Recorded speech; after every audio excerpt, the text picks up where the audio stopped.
welcome back. Now, they say you can't teach an old dog new tricks. Well, don't tell that to Tom Boyle. At 82 years of age, he recently made headlines by becoming the oldest student at Waterford IT. Yes, he's inspired the nation, saying that if he can do it, anyone can. And Tom joins us now, along with his wife of 50 years, Phyllis. You're both very welcome to the show. Good morning. Thank you very much. Thank you for joining us. Congratulations, Tom, first of all. What a brilliant achievement. Ah, some think it is. It's all past now. It's done. It's done. That's it. But you talked about doing it for a long time, and I did. We are going to get there in a moment. But can we go back to when you guys got married, Phyllis? Because you got married back in 1966 in London. That's right. And you were a civil servant, and you had to leave your job at the time because, of course, of the marriage bar. Correct. And I had to go, and I had to be in... He was in London, I was in Dublin. Yes. And I had to go over and be resident for 3 weeks. OK? So at that time, you had to be in love to give all this up. Of course. So she was properly smitten, Tom. Oh, hopefully. Well, things worked out OK. You went on to have 7 children together. That's correct. Correct. Yeah. Yeah. And you studied, Tom, but you didn't get to finish your studies. True. Is that where it started for you? That's right. I was working by day and trying to attend by night. And when the attendance at night got a bit dodgy, I just couldn't manage the two together, you know. And was it just the fact that there was you were too busy working and it became harder well, and harder to get there? The firm I was working with were changing premises and all that at the time, and location, and it wasn't helping the attendance now, to be honest. Yeah. And were you sorry you had to let it go? At the time I was a lot younger than I am now. I would be twice as sorry now if I had to let it go. And what sparked the idea in your head to say, do you know what, now I'll go back and do it? A sense of not having achieved anything. Really? That's really and yet honest answer. And yet you had a full career, 7 kids, grandchildren. True, but I knew I was capable of more than I had achieved. Wow. And to realise that ambition, I had to go out and achieve it. So how did you decide, Tom, on the college course that you were going to do? You knew you wanted to achieve this. You knew you were well able. So what was the next step? Strangely enough, I started out in WIT with law. Right. But I realised at the Easter time as I was coming, law somehow or other wasn't for me. Right. It just didn't fit. It didn't fit in somehow or other. And I always had a great, Phyllis will tell you, I always had a great interest in the Irish. Yeah. So I approached the course director, Paul Clogher, and he said, yes, by all means you can change courses, why not?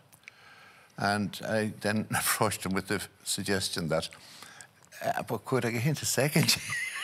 Oh, lovely. Well, he says, if you can prove to me that you've achieved first year somewhere else, I will. So I had achieved first year in UCD. Yes, you had already done a year. Yeah.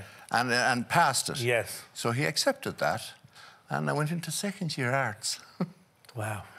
And talk us through your first day. Waterford IT, average age is 20? 20. OK. I suppose would be an average age. How many people in the class, approximately? There'd be 20-odd. The first day I went in, there was 34.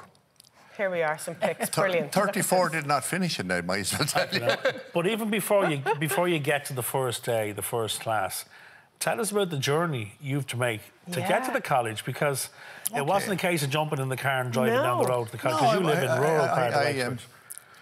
Got up about 10, quarter past 6, shower, shave, and get out on the road. Well, get a cup of coffee and something else to eat. Yeah. Now, the church is about, what, 200 yards down the road from us? Yeah. And the minibus used to pull up there because he couldn't come individually to us because he could be picking up somebody in Ballywilliam and somebody somewhere else. He'd be all over the place. He'd be all over. So there was a central collection point for all of you. For me, anyway. Yeah. For anyone in the Ramsgrange area, there was, of course. Yeah. And we went down from there to the ferry in Ballyhack. All right.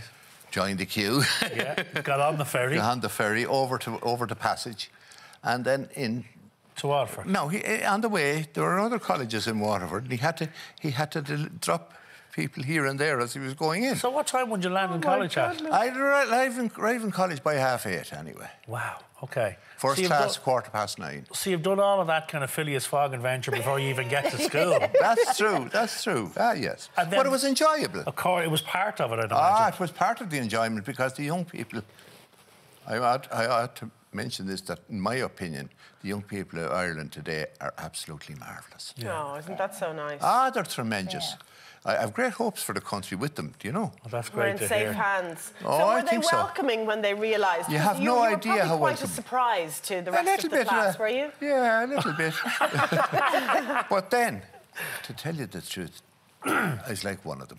Yeah. They didn't make me out to be anything special or anything different, out of the ordinary. I was just one of them. Yeah. And then in terms of the actual coursework, how did you find the coursework? Was it difficult? It was difficult in the sense that you did one class, one place over here, and about 300 yards away you went off to another one. That sort of thing, you know. And here you are trying to make up the time between. How did you get from A But to other B? than that, it was marvellous because you were meeting people all the time and talking to people. Yeah. And in a word, everyone was marvellous. That's lovely. There's And a the huge college, social element to college as well, isn't there? Well, unfortunately, if you're on the evening bus leaving at 5 o'clock, there's very little social life you can attain to that. You got to get back on the ferry, Tom. Back on the ferry and home by 10 to 6. your activities. Home by 10 to 6. It's a full 12-hour day, though. It's a full day. It's almost a full day. But what about it?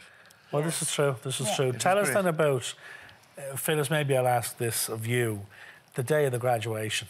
You must have been very proud. I was proud. I was happy for him. Yeah. Been there, done, dusted now. Yeah. And I was happy for the family. Yeah. Yeah. Because I think it gave, you know, we'd grown up, and at that time, people didn't have as much. You were talking there about, you know, that's the right, price of toys and all that. They got nothing like that. Yeah. You know, but they're all here in Ireland. They're all working, and now I think it's good for their father to be. You know, they didn't. One of them went to college for a while, but didn't do it. And I think a couple of them are going to think about it now again. Think seriously about it, like. And I think, you know, and please God, even if you do, it's part of the journey in life. Yeah. And I think they have a long journey, please God, to make. Yeah. Yes. You know, because they're all adults, obviously now. You know. What would you say to someone, Tom, who might be sitting watching this morning and thinking, God, I've always thought about doing something like that. And they're looking at you now going, it is possible. What would you say to them to encourage them? Get up and do it. Really? Simple as that. Get up. In terms of the application, do it. because... Talk now. I would say talk it over with your spouse or your family first. Yeah, of course. Don't do anything wild. But have it in the back of your mind that this is what I really want to do. Incredible. Well, you're an inspiration, young man. You really are, absolutely. As are you, Phyllis. Yeah, Well, because I you don't know know so much about what? that. Someone like Tom can't go through a journey like that without the support of someone like Phyllis. So Right. there's two of you in it. Out of the question. Yeah. Couldn't be Okay. done. Couldn't be done. I don't Well, know. listen, thanks for coming up. You better head now, because you have to get the ferry back, have you? It'd be like a ferry going down the motorway. Yeah, I know, yeah. It's like a bloody ferry that way, all right. We'd be ferry Sign outside saying, you know, beware surface water. Yeah, crocodiles. Listen, Listen, thanks for coming up. We appreciate your time. Absolutely. Lovely to meet you. Congratulations to meet you. both of you. Well done. Thank you. Yeah. Now, after the breaks, 3 more super glam looks for the upcoming party season. See you then on the catwalk.